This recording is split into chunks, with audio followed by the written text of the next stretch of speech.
हम भारतवासियों को ये स्वीकार कर लेना होगा कि इस पूरे विश्व में मोदी जी जैसा चुनावी नेता कोई भी नहीं है, और ऐसा लगता है कि भविष्य में किसी के होने की संभावना भी नहीं है।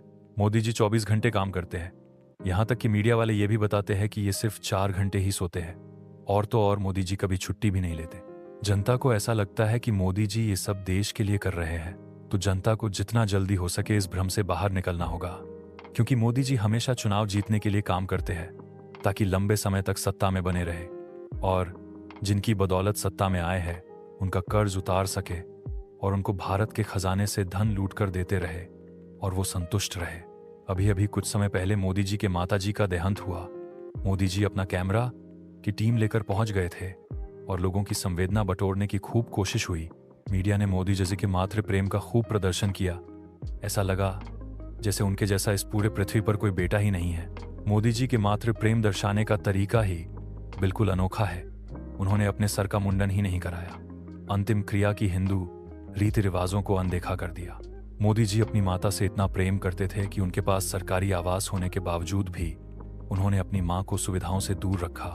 मोदी जी कहते हैं कि मेरी मां के पास सिर्फ 2 जोड़ी साड़ी है, तो मोदी जी तो देश के प्रधानमंत्री है, क्या अपनी मां को साड़ी खरीद कर नहीं दे सकते? अरे देश का एक गरीब व्यक्ति भी जी जान से मेहनत करके सबसे पहले अपनी पहली कमाई पर अपनी माता पिता, बहन, पत्नी और बच्चों को सबसे पहले कपड़े खरीद कर देता है। फेसबुक के एक पोस्ट से पता चला है कि मोदी जी अब श्राद्ध का नौटंकी कर रहे हैं और मीडिया भी इसको खूब प्रचारित कर रही है, जबकि श्राद्ध उनके भाई ने पहले ही कर दिया था। पर मोदी जी को तो फोटो खिंचवाना है, तभी तो फोटो दिखाकर वोट मिलेगा। मोदी जी की माता जी का स्वर्गवास हो गया, उसके बाद भी चुनाव के लिए माता जी का फायदा उठाना नहीं छोड़ा।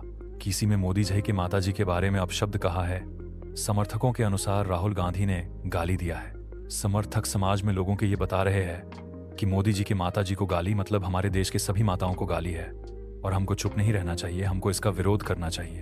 आप लोगों को शायद याद होगा कि यही नरेंद्र मोदी देश के प्रधानमंत्री रहते हुए राहुल गांधी के मां के बारे में अपशब्दों का प्रयोग किया था।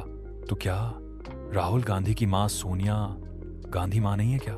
तो कहने का मतलब ये है कि आप दूसरों को गाली दो तो अच्छा, और वही चीज अगर आपके साथ हो जाए तो बुरा लगने लगता है। इसीलिए मेरा सनातन हिंदू धर्मियों से निवेदन है कि व्यक्ति और पार्टी के पीछे मत भागिए। व्यक्ति और पार्टी का स्वार्थ कभी भी देश और सनातन हिंदू धर्म के स्वार्थ नहीं होता।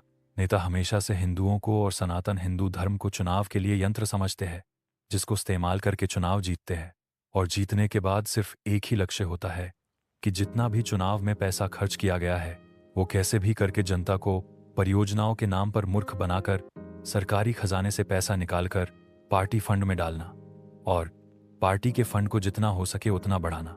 हिंदू जितना श्रद्धा, भक्ति और विश्वास से पार्टी और नेता के पीछे भागता है, अगर इतनी श्रद्धा, भक्ति और विश्वास भगवान में और सनातन हिंदू धर्म के सर्वोच्च धर्म गुरु परम पूज्य आदि गुरु शंकराचार्य जी में लगाता, तो भारत सच में विश्वगुरु बन सकता है।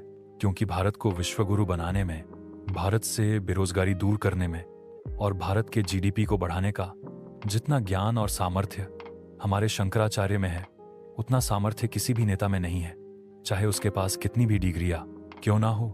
इसलिए अपने मत का और संख्या बल का समर्थन शंकराचार्य जी को दीजिए, क्योंकि ये आपको बांटेंगे नहीं और कटने नहीं देंगे। शंकराचार्य आपको एक दूसरे से जोड़ेंगे और आपको ज्ञान से भर देंगे और आपको और शक्तिशाली बनाएंगे। ओम नमो भगवते वसुदेवाय।